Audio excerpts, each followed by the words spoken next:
Livro do profeta Isaías, capítulo 9, quando fala acerca do advento e o poder do Messias. Mas a terra que foi angustiada não será entenebrecida. Ele envelheceu nos primeiros anos a terra de Zebulon e a terra de Naftali, mas nos últimos a enobreceu junto ao caminho do mar, além do Jordão, a Galileia dos gentios. O povo que andava em trevas viu uma grande luz, e sobre os que habitavam na região da sombra de morte resplandeceu a luz. Que coisa linda!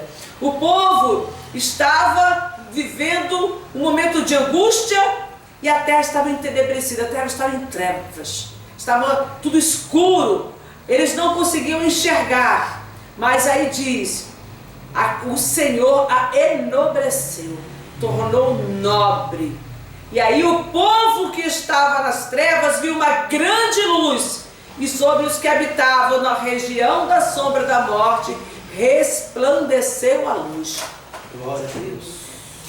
Quando nós estávamos sem conhecer a Cristo, sem entendimento acerca das coisas espirituais, sem o discernimento acerca da bênção que estava preparada para nós desde a fundação do mundo, quando nós estávamos sem esse entendimento, nós estávamos em trevas. O nosso caminho era vil, era desprezível, era um caminho tortuoso, porque nós estávamos distante do nosso Deus, daquele a quem nós fomos criados para servir. Até que veio Jesus. Para os judeus, eles tiveram um momento ali, saída do Egito, batismo pelo mar, ainda que eles passaram em seco, mas aquilo é considerado um batismo pelo mar. Saíram e aí passaram no deserto, tiveram aquela provação ali durante os 40 anos por causa da rebeldia. O plano do Senhor é que fosse direto, mas eles tiveram que atravessar e rodear o deserto por causa da rebeldia dos corações, até chegarem na terra prometida, terra que mana leite e mel, a terra que tudo que plantava dava com fartura. Meu Deus. Esse é o plano de Deus para nós. Deus revelou o seu plano ali no Egito para Moisés, e depois que eles entraram, eles puderam contemplar aquela terra maravilhosa. Mas os homens continuaram se perdendo, continuaram se afastando, e o Senhor prepara para nós a salvação, aquela que já estava preparada desde a fundação do mundo. Chega o momento. O profeta Isaías, ainda muitos anos, séculos antes, ele nos fala acerca desse advento do Messias, aquilo que haveria de acontecer ainda na terra. Para nós hoje já aconteceu, 12.000 anos, mais de 12.000 anos já se passaram, e nós estamos aqui para adorar e glorificar ao Senhor, porque nós fomos alcançados por esta bênção. Eu não sei se você que está ouvindo esse vídeo nesse momento, se você já foi alcançado também, se você já recebeu Jesus como Senhor da sua vida, como seu Salvador pessoal. Quando o Senhor Jesus Cristo esteve aqui, ele durante 3 anos ele andou e fez milagres, fez curas, ressuscitou mortos, limpou leprosos, operou multiplicação de alimentos, mas o mais importante é ele ter morrido no Calvário. E ainda a bênção dele ter preparado 12 homens, além de outros discípulos que andavam consigo, ele preparou 12 homens. Um deles se foi à perdição. Depois foi colocado um outro, chamado Matias, e aqueles 12 homens, e depois logo Paulo também, foi chamado pelo Senhor, entre outros, mas Paulo, homens que se destacaram para dar continuidade ao ministério que Jesus Cristo iniciou. Aqueles homens já se foram, e hoje é a nossa vez. Porque a Páscoa não é Páscoa, você não pode celebrar a Páscoa se você não entende que isso é um ato contínuo. Porque para eles celebraram naquele dia, os judeus celebraram na saída do Egito. E depois o Senhor manda lá em Êxodo que eles continuem fazendo isso todo ano e ensinando aos filhos. Jesus Cristo, quando celebra a última Páscoa com os seus discípulos, ele manda também, aí ele institui a ceia através do pão e do vinho, e manda também que aquilo fosse celebrado em memória dele até o dia da sua segunda vinda. Então é importante eu entender que na vida daqueles que estão se convertendo, a Páscoa é no dia da conversão. No dia que a pessoa se converte, ela deixa para trás o Egito, ela deixa para trás o pecado e ela passa a ter uma nova vida com Cristo. Aleluia. Essa nova vida com Cristo é ela que vai fazer a diferença, que vai fazer a mudança em nós. Quando eu nasço de novo, eu morro para o pecado e eu desfruto de uma nova vida em Cristo, eu estou passando da morte para a vida, para viver com o meu Senhor para sempre e eternamente. Então, por isso que eu falei, esse canto que é muito apropriado. Quão grande é o meu Deus! Eu cantarei, quão grande é o meu Deus! E todos hão de ver. Todos hão de ver. Nenhum de nós está apto para alcançar todo mundo de uma vez. Por mais que nós estejamos hoje com a mídia que vai alcançando várias partes do planeta, mas nunca todos estão sintonizados em uma coisa só. A palavra de Deus, que é o livro mais vendido, quantos que não o conhecem? Existe a questão também de idiomas. Mas quando você declara, todos vão de ver, são todas as pessoas que estão ao teu redor, todas as pessoas com quem você convive, elas precisam ver quão grande é o teu Deus. São as pessoas que te conhecem, que precisam descobrir quão grande é o Deus a quem você serve. Que maravilha! Nós conhecemos, nós tivemos uma experiência maravilhosa, uma experiência tremenda com Deus, e essa experiência mudou a nossa vida. Se houve uma mudança radical na minha vida, se houve uma mudança radical na tua vida, como é que as pessoas que te conhecem não vão perceber? Como é que as pessoas que convivem conosco não vão perceber se a mudança foi radical? Se eu passei da morte para a vida, se eu era uma pecadora, quanto mais eu pecava e pecava e pecava e permanecia no erro, achando que estava certa, achando que estava vivendo o meu melhor.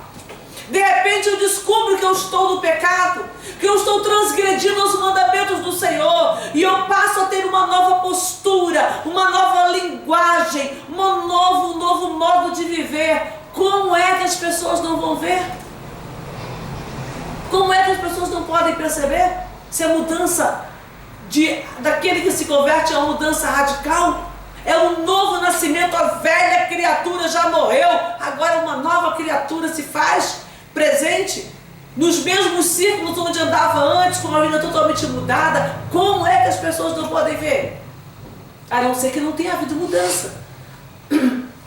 Quando eu creio que quem escreveu esse cântico, na hora da sua inspiração, todos hão de ver, ela estava declarando: olha, houve uma mudança real na minha vida, e todo mundo vai ver essa mudança. Todo mundo vai perceber que o Deus a quem eu sirvo é muito grande. Esse Deus é tremendo, Ele é maravilhoso. Esse Deus, Ele é digno de toda a honra, de toda a glória, de todo louvor, de toda adoração. Ele é digno de tudo que eu fizer que seja para Ele. Em primeiro lugar, eu preciso pensar: está realmente a minha vida, as minhas atitudes estão agradando ao meu Deus? Quando os israelitas, está em Êxodo, quando os israelitas foram chamados pelo Senhor para celebrar a Páscoa, antes mesmo da celebração da Páscoa, 15 dias antes, eles já tinham que separar o cordeiro. Já começava, 15 dias antes tinha que separar o cordeiro. Depois, uma semana antes de celebrar a Páscoa, eles tinham que tirar todo o fermento de dentro de casa. Fermento simboliza impureza, simboliza mistura, pecado. Então tinha que ter tirado de dentro de casa, nem dentro de casa não podia ter fermento. Aquela massa que era envelhecida, porque não tinha o fermento pronto como hoje, mas uma porção da massa era separada e ela ficava ali envelhecendo para que ela pudesse depois ser misturada na massa e fazer com que ela levedasse, com que ela crescesse. Esse fermento tinha que ser retirado, ninguém podia ter fermento dentro de casa durante uma semana antes da Páscoa. E para que nós pudéssemos entender hoje que o pecado é abominável ao Senhor, porque qualquer alma, qualquer vida, qualquer pessoa que tivesse fermento dentro de sua casa, diz a palavra, aquela alma seria extirpada do meio de Israel. pode parecer alguma coisa bruta demais, alguma coisa forte demais para alguém obedecer. Mas não é. Quando nós amamos ao Senhor, quando nós queremos agradá-lo, nós começamos a entender que algum motivo Deus tem para fazer essas coisas. Deus está testando sempre a nossa obediência.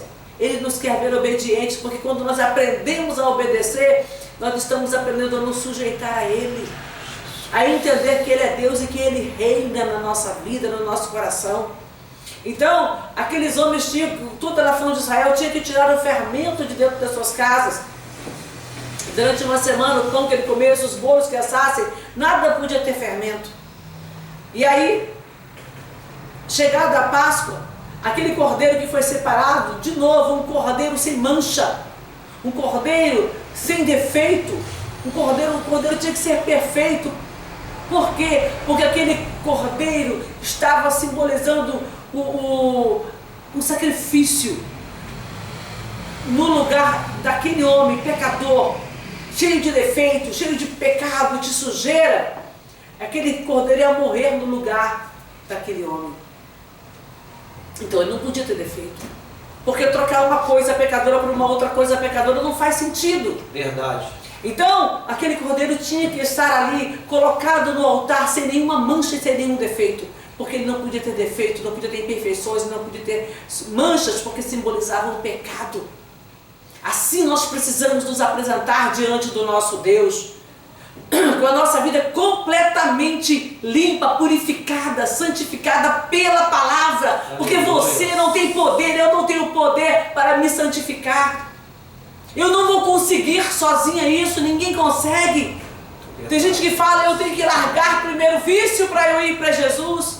Eu tenho que deixar esse pecado, eu tenho que deixar a fornicação, eu tenho que deixar o adultério, eu tenho que deixar o roubo, eu tenho que deixar... Não, meu querido, você precisa entregar o teu coração para Jesus, para que Ele te capacite, para que Ele permita, para que Ele faça obra na tua vida. Quando você se entrega, quando você se rende, aí Ele começa a te fortalecer, te capacitar e te abençoar. Aquele povo que saiu do Egito, eles estavam, se você vai ler os primeiros capítulos de Êxodo, quando o Senhor chama Moisés, quando o Senhor começa a levar Moisés de volta para o Egito para falar com os israelitas, falava com o Faraó endurecia para com o povo murmurava. Deus poderia ter falado, eu não vou levar um povo que está murmurando, eu estou fazendo sinais, fazendo milagres no meio do povo. Mas o povo continua murmurando, eu não vou levar ninguém para a terra prometida. Mas Deus, na sua infinita misericórdia, continuou mostrando o seu poder. Entenda que Deus não estava somente mostrando o poder dele a Faraó e aos egípcios. Deus estava ensinando ao povo quem ele era. Aquele povo que viveu curvado ali, diante de Faraó e das suas idolatrias, agora estava aprendendo a conhecer quem era realmente Deus, o Deus que eles apenas tinham ouvido falar através dos seus antepassados. Das promessas que Deus fez a Abraão, esse povo conhecia, mas não tinha uma experiência real com Deus. Então cada um daqueles milagres que foram realizados no Egito foram para que o povo compreendesse quão grande é o nosso Deus. E até depois de Deus ter feito tantos milagres através de Moisés e Arão, 10 pragas que destruíram a terra do Egito, assolaram completamente aquela nação. Quando eles vão e se deparam com o mar, ele diz, você nos tirou do Egito, vamos morrer no mar. Olha quanta dureza. E Deus suportou tudo aquilo.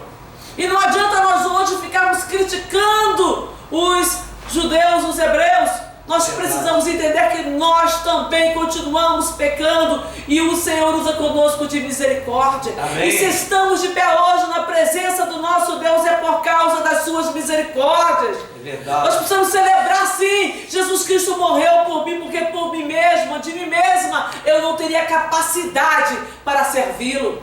Eu não teria capacidade para me desvencilhar do pecado e para continuar aprendendo a cada dia o que seja servir ao Senhor. A Páscoa é algo maravilhoso que precisa sim ser celebrado. Não fique preocupado, olha, eu eu não sei o dia certo que Jesus morreu, então eu não vou celebrar. Você não precisa celebrar num dia certo, você precisa celebrar todo santo dia. Jesus. A cada dia você precisa lembrar que Jesus Cristo morreu e ressuscitou por você. Então quando eu entendo isso, quando eu compreendo que Jesus morreu e ressuscitou por mim, eu vou me alegrar dele. Eu vou celebrar a Páscoa, a ressurreição, porque ele não somente está morto, ele não está mais morto, ele morreu, mas ele ressuscitou, ele está vivo. Então eu vou me alegrar nele e eu vou celebrar com ele. Eu estava no pecado, eu estava nas trevas, mas agora eu vejo a luz. Agora eu tenho uma expectativa de vida, agora eu tenho uma expectativa de vitória, eu tenho uma expectativa de morar no céu. Vamos seguir ainda no capítulo 9 do profeta Isaías, versículo 3 diz: tu multiplicaste este povo e a alegria lhe aumentaste. Todos se alegrarão perante ti, como se alegram na ceifa e como exultam quando se repartem os despojos. Porque tu quebraste o jugo que pesava sobre ele, a vara que lhe feria os ombros, e o cetro do seu opressor, como nos dias dos midianitas. Porque toda a armadura daqueles que pelejavam corroído, e as vestes que rolavam no sangue serão queimadas, servirão de pasto ao fogo. Veja bem, tantas vezes você passou por situações assim, situações semelhantes a essa aqui. Quantas vezes você foi humilhado, você foi envelhecido, você foi constrangido por causa do pecado? Quantas vezes você passou por afrontas? Quantas vezes você serviu ao diabo? E hoje o Senhor tem um plano de salvação na tua vida. Deus agora te deu alegria, Deus quebrou o jugo que estava sobre a tua vida. E Ele te concedeu alegria, a alegria da salvação que ninguém pode tirar de você. No versículo 6, porque um menino nos nasceu, um filho se nos deu, e o principado está sobre os seus ombros, e o seu nome será maravilhoso, conselheiro, Deus forte, Pai da eternidade e príncipe da paz. É esse o Deus a quem você serve. Ele é maravilhoso, ele é conselheiro, ele te aconselha, te orienta, te capacita. Deus forte. Ele é Deus, não é um Deus qualquer, é um Deus forte. Ele é o Pai da eternidade. Foi Ele que criou todas as coisas. Glória a Jesus. Pai da eternidade, príncipe da paz. Não é a paz que o mundo dá, não é a paz que as pessoas estão buscando através de acordos, através de conchavos, para que não haja guerra. Eles estão simplesmente procurando minimizar a situação para que não haja guerra, porque paz mesmo somente em Cristo Jesus. Eu falei ontem, numa palavra de reflexão, acerca do milênio. Durante o milênio, nós vamos ver Jesus Cristo reinar. Hoje, o governo é injusto. Não adianta você procurar um que seja mais justo do que o outro. Às vezes tem um que é menos corrupto, mas justo. Totalmente justo não existe. O governo justo será o governo de Jesus Cristo. Mas até no governo de Jesus Cristo tem uma coisa maravilhosa que vai acontecer antes de Jesus Cristo reinar de forma justa sobre toda a terra por 1000 anos. O diabo vai ser amarrado primeiro. Em nome de Jesus. Ele vai ser amarrado, somente com ele amarrado é que Jesus poderá fazer um governo justo. Aleluia. Por quê? Será que Jesus não tem poder para fazer um governo justo? Claro que tem. Mas ainda ele estará governando aqui na terra, não somente sobre os salvos, mas sobre toda a geração que aqui estiver. E ainda haverá homens pecadores, mas durante esses 1000 anos não se rebelarão. Por quê? Porque o diabo que os induz, eles não terão força para fazer, porque o diabo que os induz, que os dá força, não estará atuando. Aí, no final de 1000 anos de um governo justo, o diabo vai ser solto, e aí ele consegue reunir as nações contra Jesus. Que coisa absurda é essa? Como que uma pessoa, depois de ter 1000 anos sendo governado com justiça, vai querer confusão? maldade que está entranhada nos corações. Mesmo quando o diabo não está lá para tentar, pessoas são ímpias. E quando terminar esse milênio, quando o diabo for ser solto, ele vai enganar as nações. Então não adianta a gente falar, vai ter um governo justo, vai ser tudo perfeito, porque não vai. Porque o diabo ainda está aí perturbando. E mesmo quando Jesus estiver governando aqui na terra, quando terminar o milênio, o diabo é solto e ele apronta. Só não haverá mais guerra, porque Jesus vai desfazer com o sopro da sua boca. Aleluias.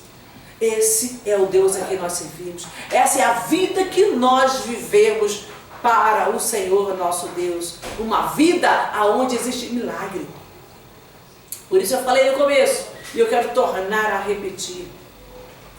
A nossa Páscoa precisa ser celebrada sempre. Precisamos sempre nos lembrar de quem nós éramos e de quem nós somos hoje em Cristo. Nos alegrar nele de verdade, glorificá-lo de tal maneira que as pessoas ao nosso redor vejam. Quantas vezes você lida com crentes que são rabugentos, que tem mais palavras de amargura, palavras de ódio, destilam ódio. Pastores que estão aí nos púlpitos desejando a morte dos políticos. Como assim? Não é esse o espírito que o Senhor nos deu? Vejam os apóstolos. O melhor exemplo que nós temos são os apóstolos, aqueles que seguiram Jesus. O próprio Jesus esteve aqui na terra, ele não desejou, ele podia ter mandado matar Herodes. Ou seja, pai, mata esse homem. O Herodes, você já está morto, pronto. Eu morri. Ele tinha poder para isso. Pôncio Pilatos, como você vai me julgar, vai me prender? Não, vou acabar com você, Pôncio Pilatos. Ele não fez nada disso. Depois que ele morre, ressuscita, os seus discípulos continuam. A perseguição é tremenda. E não tem na Bíblia que os discípulos se levantaram contra as autoridades.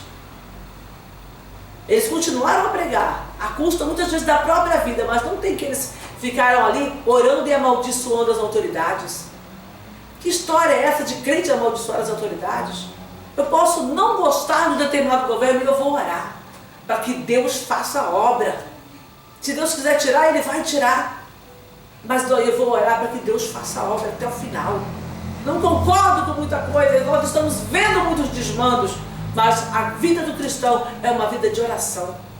A vida do cristão é uma vida no altar de Deus, compreender que é Deus quem governa a minha vida e Deus que governa a vida do meu país. E eu realmente vou orar, eu vou me posicionar para que a obra seja feita por Deus.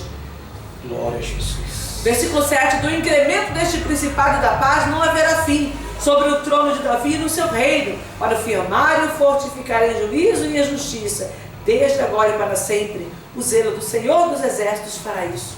Só mais uma palavrinha. Nós já estamos findando esse dia, né? Já são 8 horas e 17 minutos no meu relógio, né? Se pode ter alguma pequena diferença, algum fuso horário diferente, dependendo de onde você está ouvindo, mas eu quero que você entenda uma coisa. Hoje foi celebrada, essa é o dia da Páscoa. Muitas famílias se reuniram, fizeram aquele almoço, outros não tiveram oportunidade de fazer grandes reuniões, porque nós estamos vivendo esse momento de isolamento social, apenas alguns conseguem se reunir. Mas o que houve dentro do teu lar hoje? Você realmente celebrou a Páscoa da ressurreição? Você se lembrou nesse dia que Jesus Cristo, Ele é a nossa Páscoa? Você falou isso para a sua família? Você teve alguma oportunidade de fazer uma oração com a sua família dentro do seu lar? Como é que todos vão ver Jesus Cristo na sua vida? Algumas pessoas ficam murmurando, mas a minha família é um bando de beberrão. Eles só xingam palavrão, só faz o que não presta. Tá? Seja você a luz. A palavra diz que a luz resplandece nas trevas. Seja você bênção no seio da sua família. Não importa o que estão fazendo, seja você luz. Manifeste você dentro da tua casa o amor de Deus. Porque de repente um pastor não consegue entrar na sua casa. Eles não vão parar para assistir uma live, para assistir uma mensagem. Não vão entrar numa igreja. Mas você está dentro de casa, você é luz, você precisa mostrar para eles que a vida do cristão é diferente. para que através do seu testemunho a sua família venha conhecer Jesus. E que um dia também eles venham celebrar a Páscoa, compreendendo a libertação que é abandonar o pecado e passar a servir a Jesus. Que o Senhor Deus, o Todo-Poderoso, possa te abençoar nesse momento, possa te capacitar, possa te fazer vencer, possa te fazer reinar com Cristo. Nós vamos agora orar pelos pedidos de oração, vamos apresentar ao Senhor os pedidos de oração. Pastor Alcântara, então a pastora Alcântara para orar aqui pelos pedidos de oração. Raquel, por favor, tem algum pedido de oração aí? Não desliga aí, nós vamos orar ainda pelos pedidos. Eu tenho. Tem um aí? Glória a Deus. Pode ler, por favor. Nós vamos orar pela vida da Diana, né? Ela pediu oração pela família dela, Diana Delfino. Vamos apresentar ao Senhor a vida de Diana Delfino. Glória a Deus. Adriana? Diana Delfino. Diana Delfino. Isso. Glória a Deus. Então nós vamos nos posicionar para nós orarmos por Diana